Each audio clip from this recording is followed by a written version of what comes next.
मधुसूदन, मुझे ये बतलाओ कि मैंने मन वचन कर्म से कोई पाप नहीं किया है।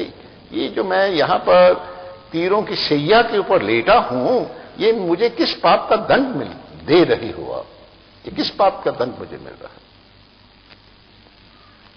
तो ठाकर जी ने कहता, जब जीव पाप करता है तो उसको पता तो लगता नहीं है, क्योंकि जब कांटेदार वृक्ष का कोई बीज बोते तो उसमें तो कांटे होते ही नहीं है। उसको बो देते हैं, फिर जब वृक्ष में कांटे उगते हैं फिर रोता चीखता चलाता है कि ऐसा हो गया वैसा हो गया। तो ठाकर जी ने कहा, मैं ईश्वर हूं, मुझे सबका हिसाब रखना पड़ता है। सचमुच तैने मन वचन कर्म से पाप नहीं किया, लेकिन पाप होते देखा है, ये उसका दंड है। तो कहते हैं मुझे स्मृति नहीं, मुझे याद नहीं मैंने क्या होते देखा है। तब ठाकर जी ने कहा, जब द्रौपदी का दुशासन चीर हरण कर रहा था कौरव सभा में, तुम भी वहां पर ही बैठे थे।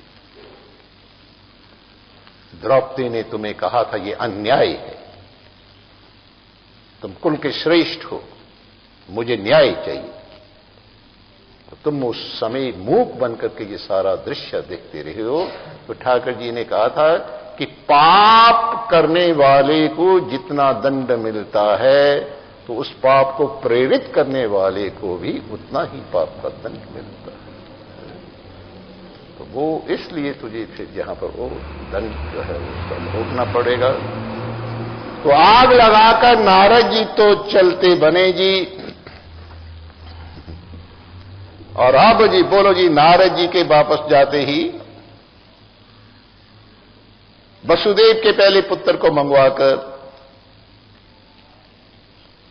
लो जी पता नहीं कहां थे, अपने ये मार दिया है।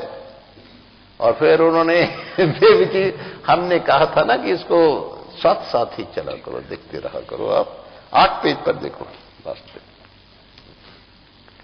इसी पर ही है। और उनको हथकड़ियां लगाकर कैद में डाल दिया है। किसको? देवकी और वसुदेव को।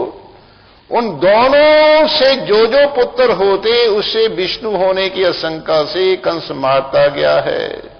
जब कंस के पिता उग्रसेन ने विरोध किया तो उसे भी पकड़ करके उसने अपने बाप को ही जेल में डाल दिया है। तो वसुदेव और देवकी ने सोचा कि ये तो भगवान की बहुत कृपा हुई जो कि उन्होंने नाम सिमरन करने के लिए हमें एकांतवास दे दिया। और ठाकर जी का उन्होंने धन्यवाद किया। जब कंस ने पकड़ करके उनको जेल में डाल दिया, और कोई होता तो हाय तौबा मचाते। लेकिन वासु और देवकी ठाकर जी से धन्यवाद कर रहे हैं कि आपने हम पर बड़ी कृपा कर दी। इधर बैठ करके अब तेरे नाम का हम एकांत में रह करके जाप किया करेंगे। तो ये कंस जो है ये अभिमान का स्वरूप है। कंस जो है ये अभिमान का स्वरूप है। और ये जीव मातर को संसार रूपी कारागार में अभिमान जो है हमेशा बंद रखता है। हम सब कैदी हैं, इस कैद में आए हुए।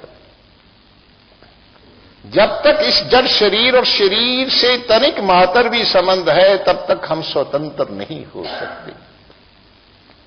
जब तक जड़ और नाशवान वस्तुओं, व्यक्तियों, भोग पदार्थों का हम आश्रय लेते रहेंगे, उनको महत्व देते रहेंगे, उन पर हम भरोसा रखेंगे, क्योंकि उनके अधीन होना पड़ेगा।